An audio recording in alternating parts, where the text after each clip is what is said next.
तर अर्थातच बातमी औरंगाबादमधून आहे। विनाअनुदानित शाळांना अनुदान मिळावं यासाठी शिक्षकांनी मोर्चा काढलेला होता। आज मंत्रिमंडळाची बैठक सुद्धा औरंगाबादमध्ये होती।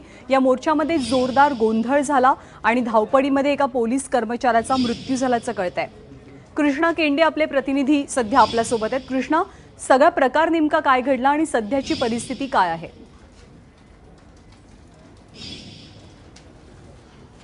सध्याची परिस्थिती नियंत्रणात आहे ज्ञानदा। मात्र हा सगळा जो गोंधळ झाला त्यामध्ये प्राथमिक माहिती जी मिळते आहे त्यानुसार एक पोलीस कर्मचाऱ्याचा मृत्यू झालेला आहे आणि ये जो मोर्चा निघाला होता त्यामध्ये काही आंदोलनकर्ते जखमी आहेत, काही पोलीस जखमी आहेत। 4 अश्रुधुराच्या नळकांड्या देखील या मोर्चाच्या दरम्यान जो गोंधळ झाला त्यामध्ये या ठिकाणी फोडण्यात आले। मोर्चेकरी आपल्याकडून त्यांच्याकडून अधिक जाणून घेऊया की नेमकं काय घडलं होतं त्यावेळी। त्यावेळी काही घडलेलं नव्हतं। आमचं शिष्टमंडळ जे आहे ते मुख्यमंत्री आणि शिक्षण मंत्र्यांच्या भेटीसाठी गेलं होतं। मात्र शांत बसलेल्या पोलिसांनी अचानकपणे जे शांत बसलेले शिक्षक होते त्यांच्यावरती जोरदार लाठी हल्ला सुरू केला, मारहाण सुरू केली। आणि दुसरी गोष्ट, महत्वाची गोष्ट म्हणजे आमच्या कोणत्याही विनाअनुदानित शिक्षकाकडे कोणतंही हत्यार किंवा साहित्य काहीच नव्हतं।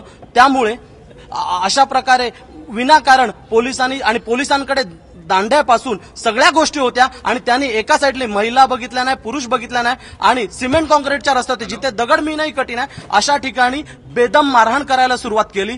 त्यामुळे प्रचंड प्रमाणामध्ये शिक्षकांना मारहाण झालेले आहेत आणि अनेक शिक्षक आता घाटी रुग्णालयामध्ये दाखल आहेत आणि काही शिक्षक आमचे आयसीयू मध्ये दाखल आहेत। अशोभनीय भाषा वापरली मुख्य शिक्षण मंत्र्याच्या बाबत तुम्ही।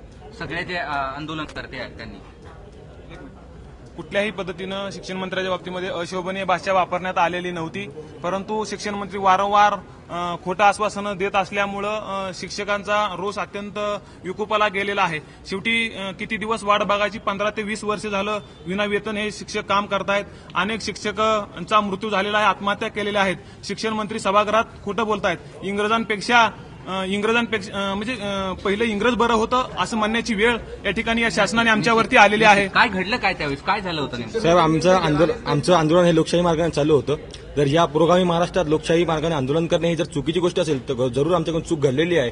पण ही जी घटना आज पोलिसांकडून करण्यात आली आहे ती अत्यंत निंदनीय आहे। माझी पोलीस प्रशासनाला एवढीच विनंती आहे की जर हीच तत्परता आपण कोपर्डीसारख्या आणि जे बलात्काराचे आणि जे हत्येचे केसेस आहेत जर त्यांच्यात दाखवली तर ते आरोपी आज गजादार झाले असते, त्यांना शिक्षा झाली असती। पण या शिक्षकांच्या पाठीवर आता पण सरकारने मारलंय, पोटावर सरकारने मारलंय, आज त्यांनी पाठीवर देखील मारलंय, याचा आम्ही जाहीर निषेध व्यक्त करतो। तुम्ही शिक्षक आमदार आहेत, तुम्ही नेमकं काय करणार आहेत या सगळ्यानंतर?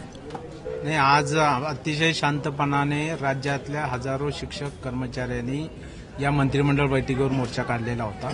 आजच नाही तर आतापर्यंत आमचे 189 वेळा विविध ठिकाणी आंदोलनं झालेली आहेत आणि ते अतिशय शांतपणे झालेली आहेत। कुठेही गालबोट लागलेलं नाही। परंतु आज या ठिकाणी पोलिसांनी चुकीचं पाऊल उचललेलं आहे। अत्यंत निर्दयपणाने या मोर्चेकऱ्यावर लाठीहाल केलेला आहे। जवळपास 15 ते 16 माझे शिक्षक, महिला शिक्षकांना सुद्धा लाठीहल्ला केलेला आहे। अनेक महिला शिक्षक सुद्धा जखमी आहेत। मी पहिल्यांदा या ठिकाणी अशा पद्धतीने ज्या अधिकाऱ्यांना आदेश दिले त्याचं निलंबन त्या ठिकाणी झालं पाहिजे।